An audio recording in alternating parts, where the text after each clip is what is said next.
नमस्कार दोस्तों, story audio book Mumbai channel में आपका स्वागत है। अगर आपको ये कहानी पसंद आती है तो चैनल को सब्सक्राइब करें। तो चलिए शुरू करते हैं। पॉइजन क्वीन की लैब में। अब तक आप लोगों ने सुना कि अनाया ने हर्षवर्धन को लैब में बुलाया और उसे देखते हुए बोली, हर्ष, अभी तुम्हें 2 दिनों का आराम करने की जरूरत है। पहले मैं तुम्हें एंटीडोट दूंगी और बाद में तुम्हें मोनेटाइज किया जाएगा, जिससे मुझे पता चलेगा कि दवाई ने कितना काम किया है। इतना बोलकर वह पास ही के मेडिकल रूम में उसे ले गई और उसे वहीं पर लेटाए हुए उसके सिर का चूम कर बोली, अच्छी नींद लेना जान। जब तक तुम उठोगे तब तक तुम पूरी तरह से ठीक हो चुके होंगे, यह मेरा वादा है। इतना बोलकर उसने एक इंजेक्शन निकाला और हर्षवर्धन को लगा दिया। जैसे ही उसे इंजेक्शन लगा, हर्षवर्धन के शरीर में बदलाव महसूस हुआ। हर्षवर्धन को ऐसा लग रहा था जैसे कोई उसकी हड्डियों से किसी चीज को चूस रहा हो। उसके शरीर की नसों में बहुत बुरी तरह से ऐंठन होना शुरू हो गई, जैसे उसे कोई मरोड़ रहा हो। वह दर्द से तड़पने लगा। हालांकि उसके मुंह से एक आह तक नहीं निकली, लेकिन उसका शरीर उसकी बात नहीं मान रहा था और वह छटपटा रहा था। हर्षवर्धन ने अपनी आंखें बंद कर ली और दर्द में अपने दांत पीस लिए। आखिरकार ये दर्द कोई आम इंसान बर्दाश्त नहीं कर पाता। अगर कोई आम इंसान होता तो कब का बेहोश हो चुका होता, लेकिन आधा घंटा होने को आया था और हर्षवर्धन ने अभी तक एक भी आवाज नहीं निकाली थी। वह काफी स्ट्रांग तरीके से डटा हुआ था। कुछ घंटे हर्षवर्धन पर निगरानी रखने के बाद अनाया भी उसे अपनी नम आंखों से देख रही थी। आखिरकार अपने प्यार को इतना तड़पता हुआ देखकर अनाया को दर्द कैसे नहीं होता। उसने हर्षवर्धन के इर्द गिर्द एक खूबसूरत दुनिया बसाई थी। एक जन्म में धोखा खाने के बाद उसने वापस किसी पर भरोसा किया था और हर्षवर्धन वह भरोसा के लायक भी था। वह अनाया पर जान छिड़कता था, हर किसी के ऊपर अनाया को रखता था।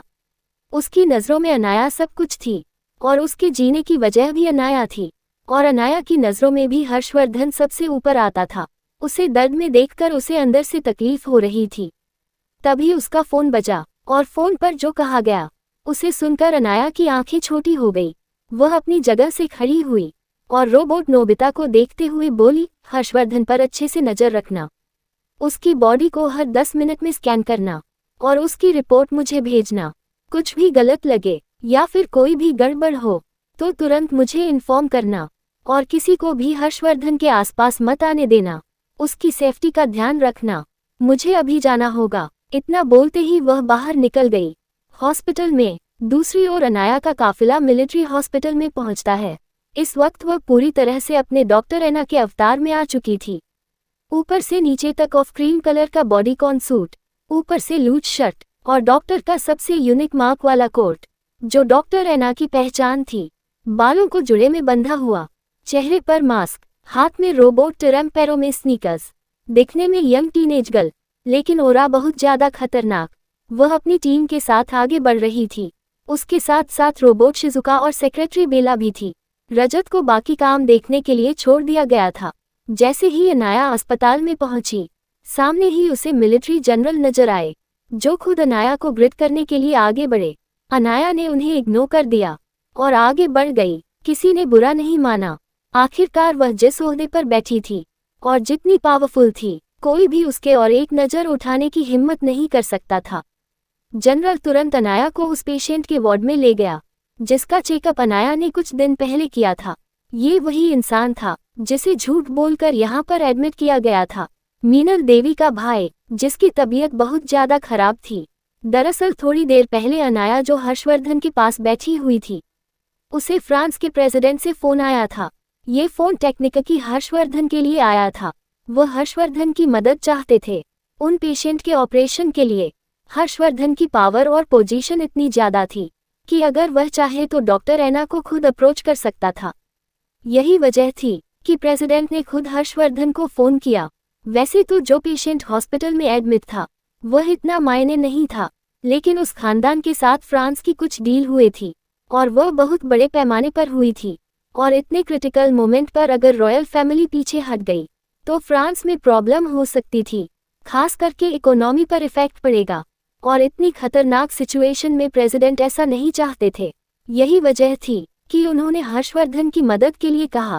पहले तो अनाया हर्षवर्धन को छोड़कर नहीं जाना चाहती थी, लेकिन प्रेसिडेंट ने अनाया से बात करते हुए कहा, कि उसने पहले प्रेसिडेंट से वादा किया था वो अनाया से एक रिक्वेस्ट कर सकते हैं, और यह सच भी था।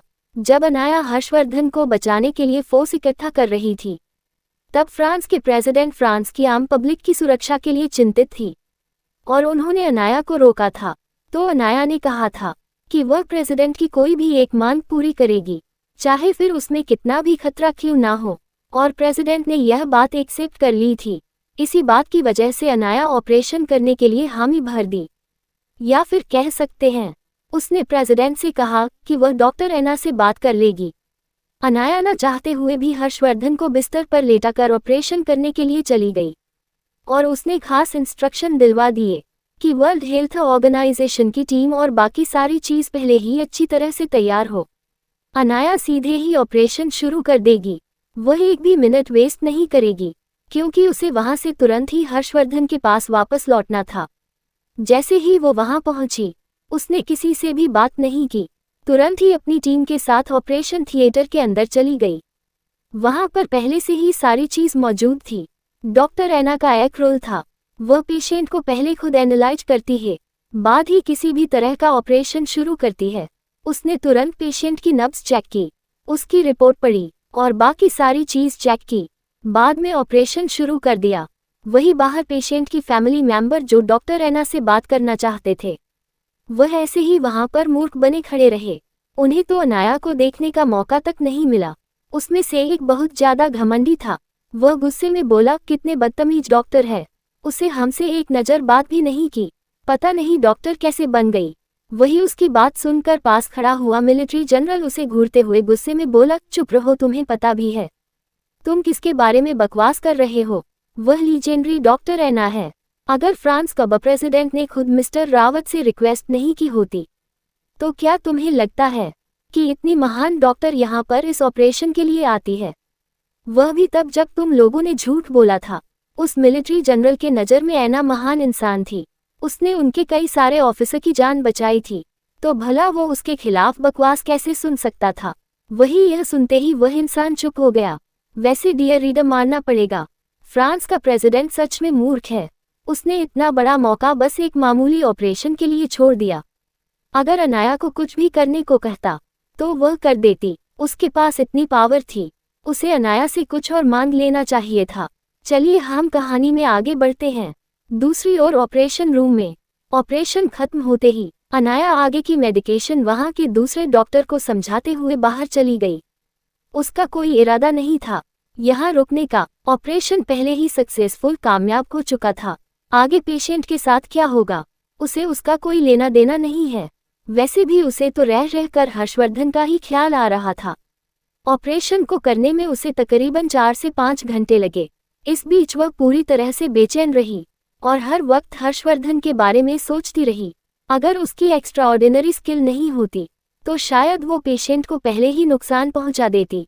वही अनाया को बाहर निकला हुआ देख फैमिली मेंबर कुछ पूछना चाहते थे, लेकिन अनाया ने उन्हें बिल्कुल भी भाव नहीं दिया और तुरंत वहां से निकल गई। जैसे ही वहां से निकली उसने बाहर रोबोट शिजुका को देखा। वह तुरंत अनाया के पास गई और उसको धीमे से कुछ कहा, जिसे सुनकर अनाया का चेहरा पीला पड़ गया है। उसे कुछ नहीं सोचा और वह तुरंत दौड़ते हुए बाहर जाने लगी। उसके साथ साथ उसके गार्ड्स की टीम की दौड़ने लगी है। अनाया को प्रेगनेंसी की हालत में इस तरह से भागता देख सेक्रेटरी बेल को थोड़ी चिंता हुई, लेकिन वह समझ गई थी न कि मामला जरूर गंभीर होगा। अनाया इस तरह से नहीं भागती, वह भी तुरंत उसके पीछे जाने लगी। वह लोग गाड़ी में बैठ गए और गाड़ी का काफिला तुरंत वहां से निकल गया।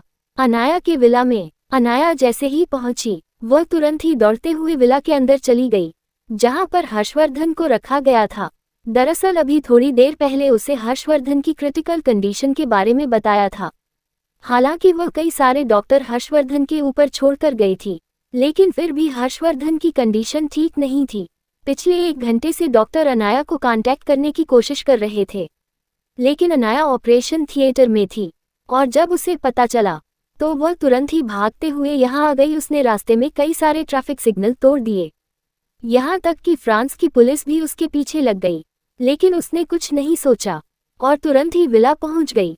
वह जैसे ही हर्षवर्धन के पास गई उसने हर्षवर्धन का पीला पड़ा हुआ चेहरा देखा और उसकी इस हालत में देखकर अनाया को टेंशन होने लगी, क्योंकि उसने पास ही पड़ी ईसीजी मशीन में देख लिया था कि हर्षवर्धन की हालत ठीक नहीं है। जहर उसके ब्रेन शेल में पहुंच गया, जिस वजह से वो हाथ और पैर को इफेक्ट कर रहा है। हालांकि एंटीडोट की वजह से जहर काफी हद तक शरीर से निकल चुका है, लेकिन फिर भी उसका शरीर पूरी तरह से ठीक नहीं हुआ है। यही सोच सोचकर अनाया को डर लग रहा था।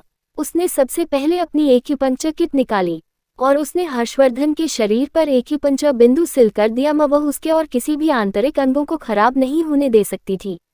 उसे उसके चेहरे पर पसीना था और थोड़ा सा दर्द भी। उसे आज पहली बार किसी चीज को खोने का डर लगा था। हालांकि वह पिछली जिंदगी में हर चीज से डरती थी, न और छोटी छोटी बातों पर खुश होती थी, और कई सारे धोखे मिलने के बाद भी थोड़े से प्यार की लालसा में बस हर बार बेवकूफ बनती रहती थी। लेकिन उसकी रिबॉर्न के बाद सब कुछ बदल चुका था। उसके अंदर किसी भी इंसान के लिए खास भावना ही नहीं थी, सिवाय उसकी मरी हुई मां के। उसके लिए हर कोई एक जैसा था, लेकिन हर्षवर्धन कुछ अलग था। वह उसकी रूह में बस चुका था। उसकी जिद और जुनून बच्चों का था। उसके ऊपर हल्की सी भी खरोच बर्दाश्त नहीं थी। यहाँ तो वह उसकी जान पर बनाई थी। उसकी इतने सालों की मेडिकल प्रैक्टिस अब उसे खोखली नजर आ रही थी, जैसे उसने कुछ हासिल ना किया हो। वह अंदर से टूट रही थी। ऊपर से उसकी प्रेगनेंसी उसे और कमजोर कर रही थी। उसकी आंखों से पानी निकलने लगा था। अनाया को इतना टूटा हुआ उसके लोगों ने कभी नहीं देखा था। बेल को भी अपने दिल में दर्द हो रहा था। भले ही वह हर वक्त इमोशनलेस रहती थी और किसी रोबोट की तरह काम करती रहती थी, लेकिन अनाया को वह सच में रिस्पेक्ट देती थी। आखिरकार उसी की वजह से वह जिंदा थी। वो अपने ख्याल बाहर आई थी। उसके लिए अनाया सब कुछ थी। उसने पहली बार अनाया को इतना इमोशनल देखा था। वह अनाया के कंधे पर हाथ रखते हुए धीमे से बोली, मास्टर शांत हो जाए, बस जल्दी ठीक हो जाएंगे। आपके पास जरूर कोई ना कोई रास्ता होगा। ये सुनकर अनाया, जो खुद को रोने से रोक रही थी, वह बेला के कंधे पर सिर टिका करते हुए अपनी धीमी दबी हुई आवाज में बोली, नहीं है ना, इस बार नहीं। इस बार मुझे हल्का सा डर लग रहा है, कहीं मैं इसे खराब दूं। ये सुनकर सेक्रेटरी बेला अनाया को देखती है, फिर उसकी आंखों में देखते हुए बोली, मास्टर मैं आपको आपसे ज्यादा जानती हूँ। आपने कभी हार मानना नहीं सीखा। आप अभी कुछ सोच नहीं पा रहे हैं, क्योंकि आप बॉस को पेशेंट की नज़र से नहीं देख रही। आपकी नज़र में यह वो इंसान आपके पति है, जो आपको कमज़ोर कर रहे हैं और आपको दिल से सोचने के लिए मजबूर कर रहे हैं। आप अपने दिमाग से सोचिए, जरूर कोई ना कोई रास्ता होगा। मेरी मास्टर इतनी कमज़ोर नहीं है जो हार मान ले। वही यह सुनकर अनाया को भी समझ आ गया, अभी उसे कमज़ोर पड़ने का वक्त नहीं है। वह गौर से हर्षवर्धन को देख रही थी, जिसके शरीर पर जगह जगह पर एक ही चीज़ रखी हुई थी। वह यही सोच रही थी कि क्या कोई तरीका है हर्षवर्धन को ठीक करने का। तभी उसकी आंखें चमकी, जिसे उसने कुछ सोच लिया हो, और वो बेला से बोली, तारांकन मिल गया तरीका। कौन सा तरीका अपनाएंगी अनाया अपने हस्बैंड को बचाने के लिए? क्या आगे और कोई नई मुसीबत आएगी उनकी जिंदगी में? अगर आपको अगला एपिसोड चाहिए तो लाइक करें, कमेंट करें और चैनल को सब्सक्राइब करें।